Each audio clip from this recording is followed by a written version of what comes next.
श्रीमद् भागवत गीता अध्याय 17 श्रद्धा त्रय विभाग योग। स्वभाव के अनुसार श्रद्धा। अर्जुन ने कहा, हे कृष्ण, जो मनुष्य शास्त्रों के विधान को त्याग कर पूर्ण श्रद्धा से युक्त होकर पूजा करते हैं, उनकी श्रद्धा सतोगुणी, रजोगुणी, तमोगुणी या अन्य किस प्रकार की होती है? श्री भगवान ने कहा, शरीर धारण करने वाले सभी मनुष्यों की श्रद्धा प्राकृतिक गुणों के अनुसार सात्विक, राजसी और तामसी 3 प्रकार की ही होती है। अब इसके विषय में मुझसे सुन, हे भरतवंशी। सभी मनुष्यों की श्रद्धा स्वभाव से उत्पन्न अर्जित गुणों के अनुसार विकसित होती है। यह मनुष्य श्रद्धा से युक्त है। जो जैसी श्रद्धा वाला होता है वह स्वयं वैसा ही होता है, और सात्विक गुणों से युक्त मनुष्य अन्य देवी देवताओं को पूजते हैं। राजसी गुणों से युक्त मनुष्य यक्ष और राक्षसों को पूजते हैं, और अन्य तामसी गुणों से युक्त मनुष्य भूत प्रेत आदि को पूजते हैं।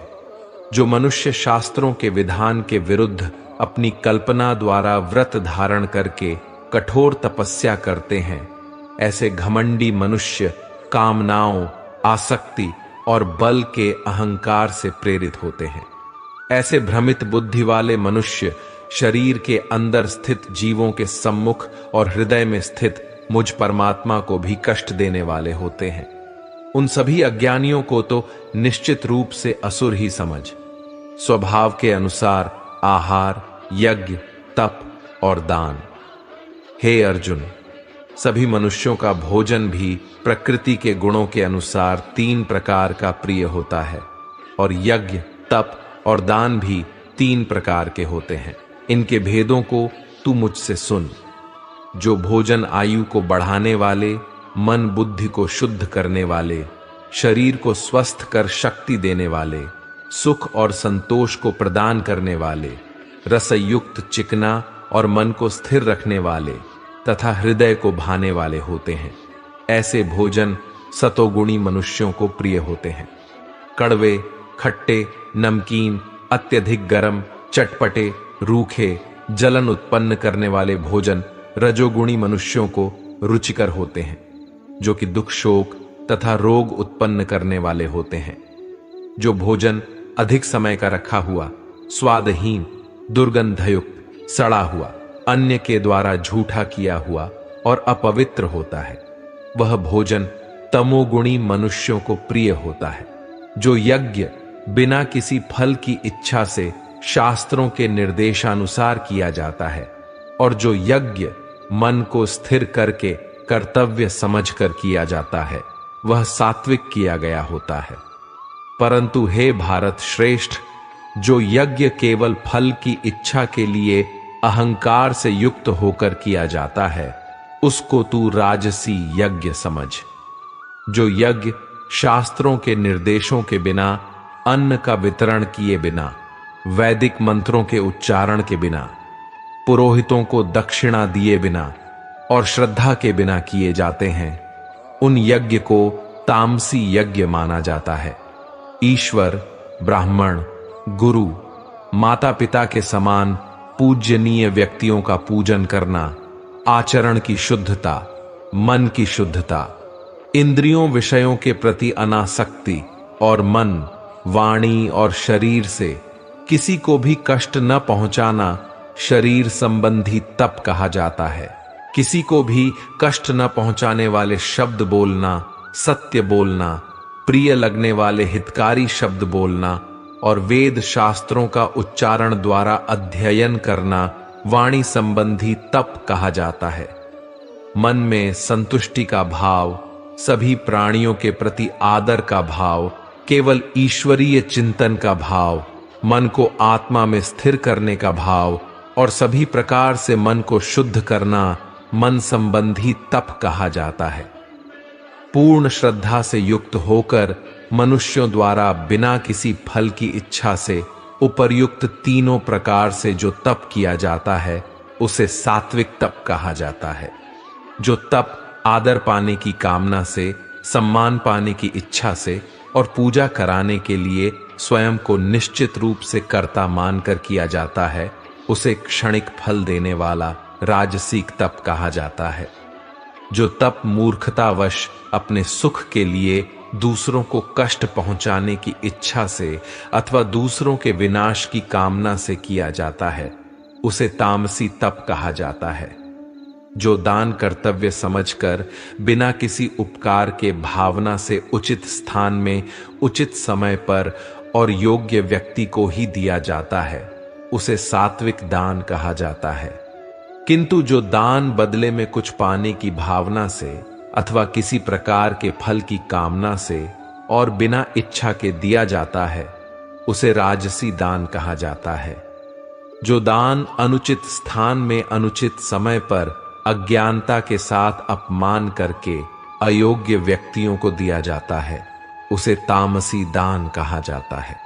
ओम तत् शब्द की व्याख्या सृष्टि के आरंभ से ओम अर्थात परम ब्रह्मा सात अर्थात वह सात अर्थात शाश्वत, इस प्रकार से ब्रह्म को उच्चारण के रूप में 3 प्रकार का माना जाता है और इन तीनों शब्दों का प्रयोग यज्ञ करते समय ब्राह्मणों द्वारा वैदिक मंत्रों का उच्चारण करके ब्रह्मा को संतुष्ट करने के लिए किया जाता है।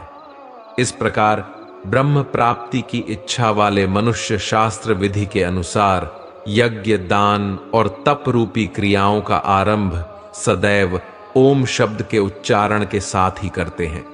इस प्रकार मोक्ष की इच्छा वाले मनुष्यों द्वारा बिना किसी फल की इच्छा से अनेकों प्रकार से यज्ञ, दान और तप रूपी क्रियाएं तत्शब्द के उच्चारण द्वारा की जाती है।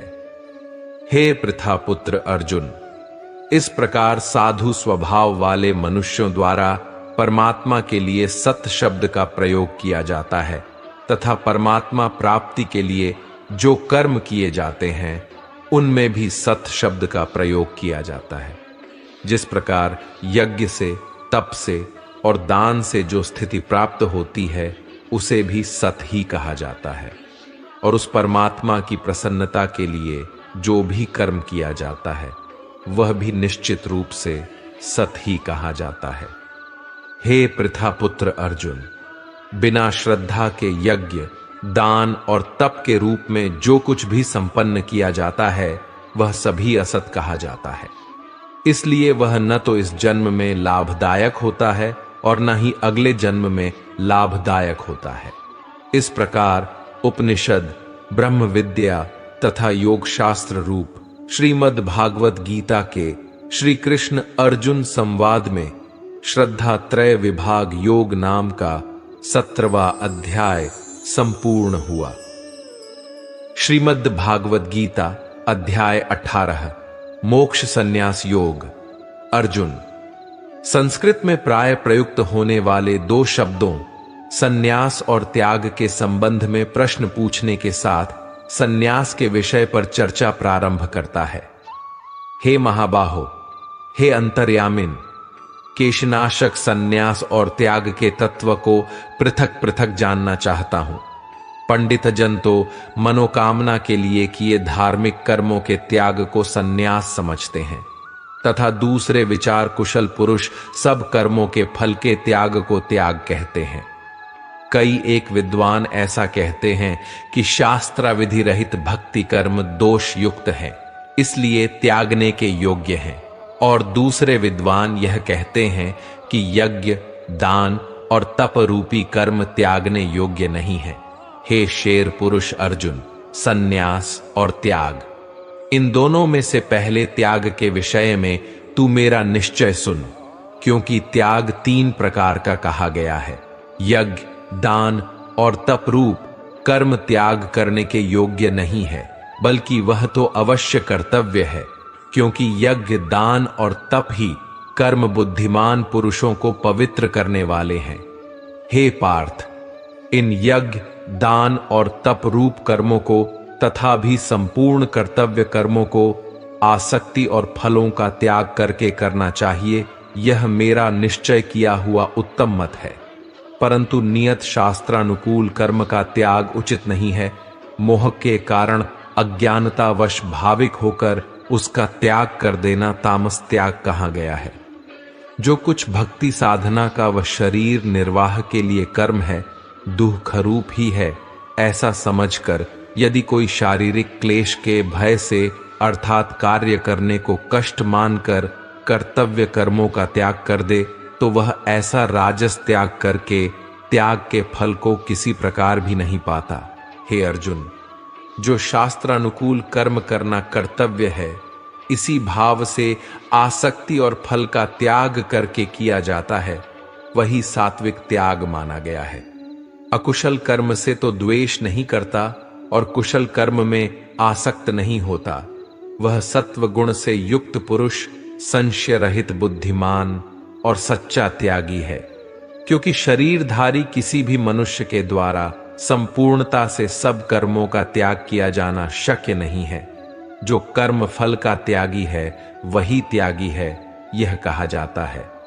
कर्म फल का त्याग न करने वाले मनुष्यों के कर्मों का शुभ अशुभ और मिला हुआ 3 प्रकार का फल मरने के पश्चात होता है, किंतु कर्म फल का त्याग कर देने वाले मनुष्यों के कर्मों का फल किसी काल में भी नहीं होता। हे महाबाहो, संपूर्ण कर्मों की सिद्धि के ये 5 हेतु कर्मों का अंत करने के लिए उपाय बतलाने वाले सांख्य शास्त्रा में कहे गए हैं, उनको तू मुझसे भली भांति जान। इस विषय में अर्थात कर्मों की सिद्धि में अधिष्ठान और कर्तृता तथा भिन्न भिन्न प्रकार के करण एवं नाना प्रकार की अलग अलग चेष्टाएं और वैसे ही 5वां हेतु दैव अर्थात ईश्वरीय देन है।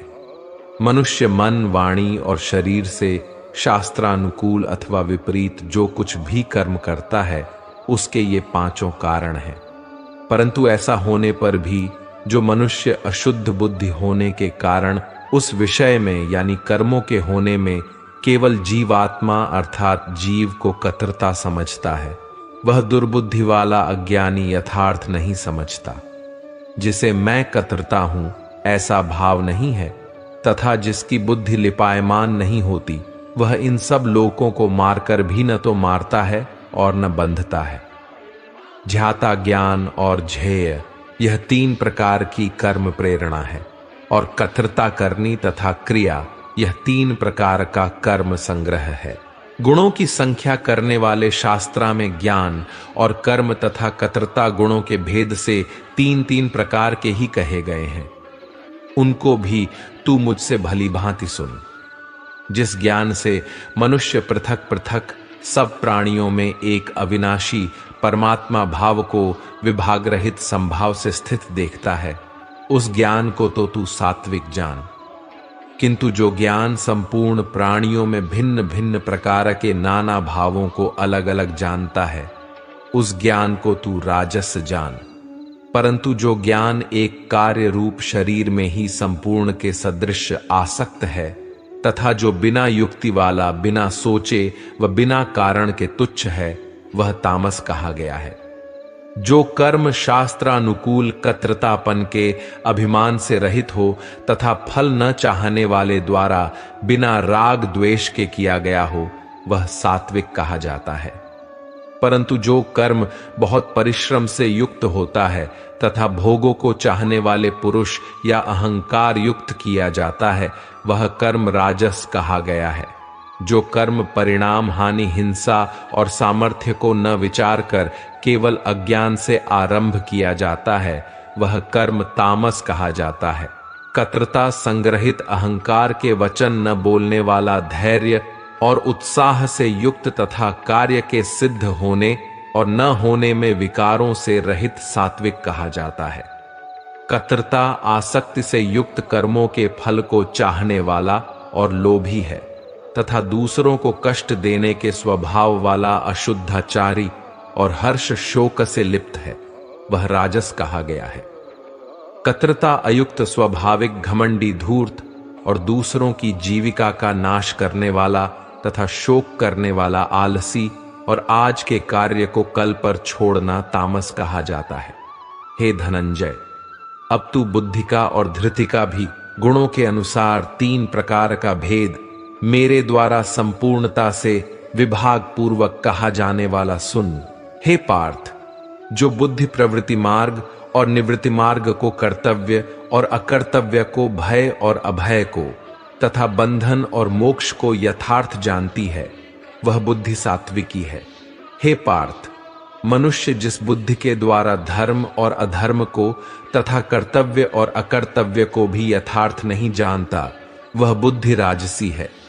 हे अर्जुन, जो तमोगुण से घिरी हुई बुद्धि अर्धम को भी यह धर्म है ऐसा मान लेती है तथा इसी प्रकार अन्य संपूर्ण पदार्थों को भी विपरीत मान लेती है, वह बुद्धि तामसी है। हे पार्थ, जिस अव्यभिचारिणी एक इष्ट पर आधारित धारण शक्ति से मनुष्य भक्ति योग के द्वारा मन, श्वास और इंद्रियों की क्रियाओं को धारण करता है, वह धृति सात्विकी है। परंतु हे पृथापुत्र अर्जुन, फल की इच्छा वाला मनुष्य जिस धारण शक्ति के द्वारा अत्यंत आसक्ति से धर्म, अर्थ और कामों को धारण करता है, वह धारण भक्ति राजसी है। हे पार्थ, नीच स्वभाव वाला जिस निंद्रा, भय, चिंता और दुहक को तथा नशे को भी नहीं छोड़ता, वह भक्ति धारणा तामसी है। हे भरत श्रेष्ठ, अब 3 प्रकार के सुख को भी तू मुझसे सुन। जिस भजन अभ्यास में लीन रहता है और जिससे दुखों के अंत को प्राप्त हो जाता है, जो ऐसा सुख है वह आरंभ काल में यद्यपि विष के तुल्य प्रतीत होता है, परंतु परिणाम में अमृत के तुल्य है। इसलिए वह परमात्मा विषयक बुद्धि के प्रसाद से उत्पन्न होने वाला सुख सात्विक कहा गया है। जो सुख विषय और इंद्रियों के संयोग से होता है, वह पहले भोग काल में अमृत के तुल्य प्रतीत होने पर भी परिणाम में विष के तुल्य है, इसलिए वह सुख राजस कहा गया है। जो सुख तथा पहले भोग काल में तथा परिणाम में आत्मा को मोहित करने वाला है, वह निंद्रा, आलस्य और प्रमाद से उत्पन्न सुख तामस कहा गया है। पृथ्वी में या आकाश में अथवा देवताओं में फिर कहीं भी वह ऐसा कोई भी सत्व नहीं है जो प्रकृति से उत्पन्न इन तीनों गुणों से रहित हो। हे परंतप, ब्राह्मण, क्षत्रिय और वैश्यों के तथा शूद्रों के कर्म स्वभाव से उत्पन्न गुणों के द्वारा विभक्त किए गए हैं। छुआछूत रहित तथा सुख दुख को प्रभु कृपया जानना, इंद्रियों का दमन करना, धार्मिक नियमों के पालन के लिए कष्ट सहना, बाहर भीतर से शुद्ध रहना अर्थात छल कपट रहित रहना, दूसरों के अपराधों को क्षमा करना, मन, इंद्रिय और शरीर को सरल रखना, शास्त्राविधि अनुसार भक्ति से परमेश्वर तथा उसके सतलोक में श्रद्धा रखना। प्रभु भक्ति बहुत आवश्यक है, नहीं तो मानव जीवन व्यर्थ है। यह साधारण ज्ञान तथा पूर्ण परमात्मा कौन है, कैसा है, उसकी प्राप्ति की विधि क्या है, इस प्रकार का ज्ञान और परमात्मा के तत्व ज्ञान को जानना तथा अन्य तीनों वर्णों को शास्त्राविधि अनुसार साधना समझाना ही ब्रह्म के विषय में कर्तव्य कर्म को जानने वाले ब्राह्मण के कर्म हैं, जो स्वभाव जनित होते हैं, क्योंकि भगवान प्राप्ति के विषय में भक्त के स्वाभाविक कर्म हैं।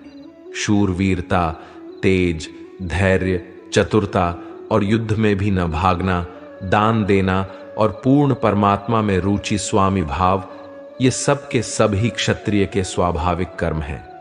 खेती, गौ रक्षा और उदर के लिए परमात्मा प्राप्ति का सौदा करना, ये वैश्य के स्वाभाविक कर्म है तथा सब वर्णों की सेवा तथा पूर्ण प्रभु की भक्ति करना शूद्र का भी स्वाभाविक कर्म है। अपने अपने स्वाभाविक व्यवहारिक कर्मों तथा सत्य भक्ति रूपी कर्मों में तत्परता से लगा हुआ मनुष्य परम सिद्धि को प्राप्त हो जाता है। अपने स्वाभाविक कर्म में लगा हुआ मनुष्य जिस प्रकार से परम सिद्धि को प्राप्त होता है, उस विधि को तू सुन।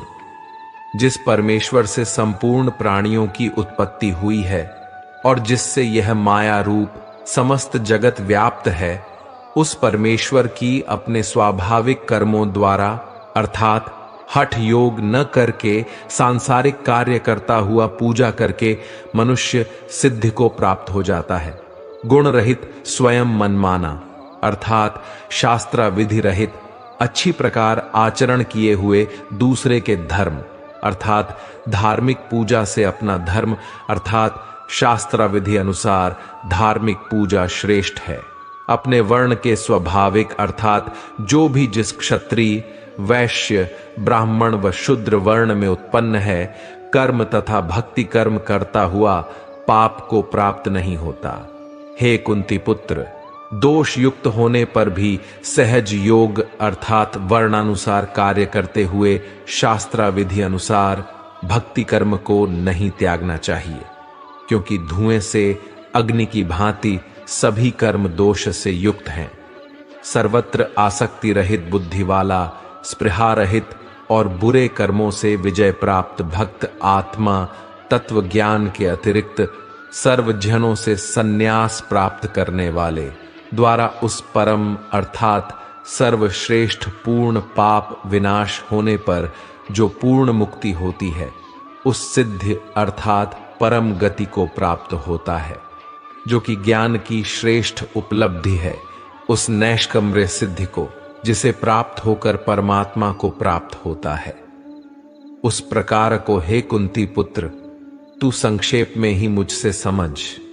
विशुद्ध बुद्धि से युक्त तथा सात्विक धारण शक्ति के द्वारा अपने आप को संयमी करके और शब्दादि विकारों को त्याग कर राग द्वेष को सर्वदा नष्ट करके अन्न जल का संयमी व्यर्थ वार्ता से बचकर एकांत प्रेमी मन कर्म वचन पर संयम करने वाला निरंतर सहज ध्यान योग के प्रायाण वैराग्य का आश्रय लेने वाला अहंकार शक्ति घमंड काम अर्थात विलास क्रोध परिग्रह अर्थात आवश्यकता से अधिक संग्रह का त्याग करके ममता रहित शांत साधक पूर्ण परमात्मा को प्राप्त होने का पात्र होता है।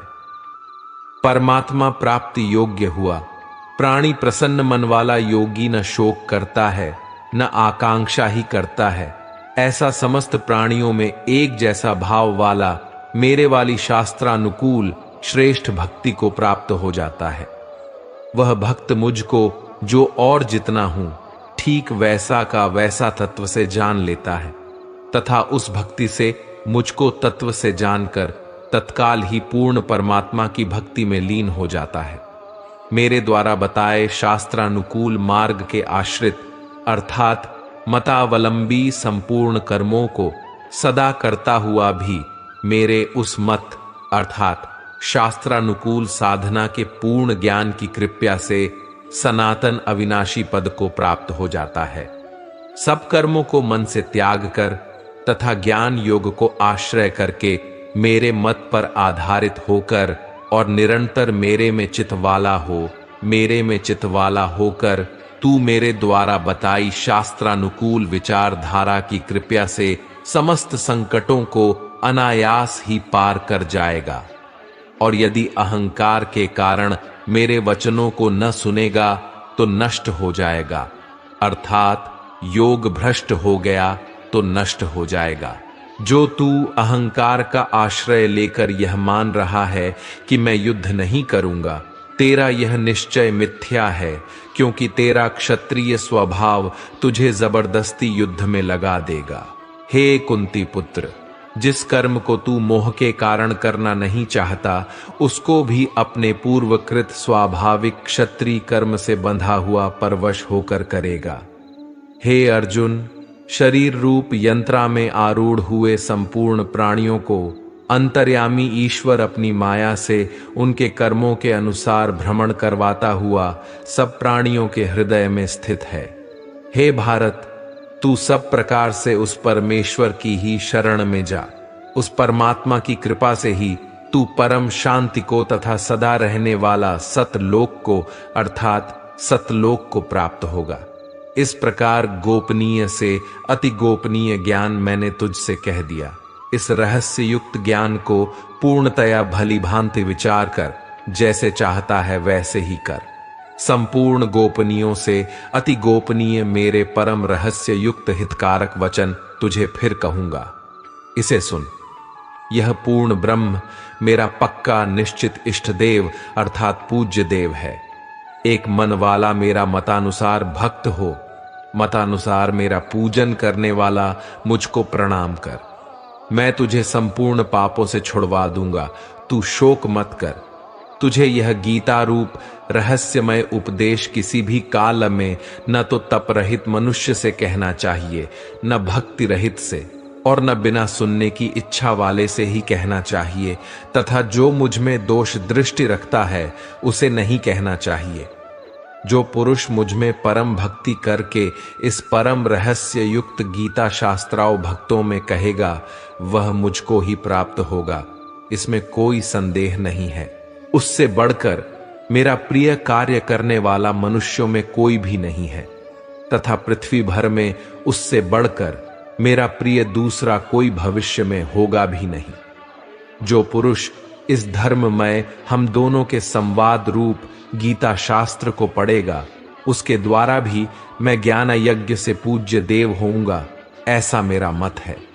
जो मनुष्य श्रद्धा युक्त और दोष दृष्टि से रहित होकर इस गीता शास्त्र का श्रवण भी करेगा, वह भी मुक्त होकर उत्तम कर्म करने वालों के श्रेष्ठ लोकों को प्राप्त होगा।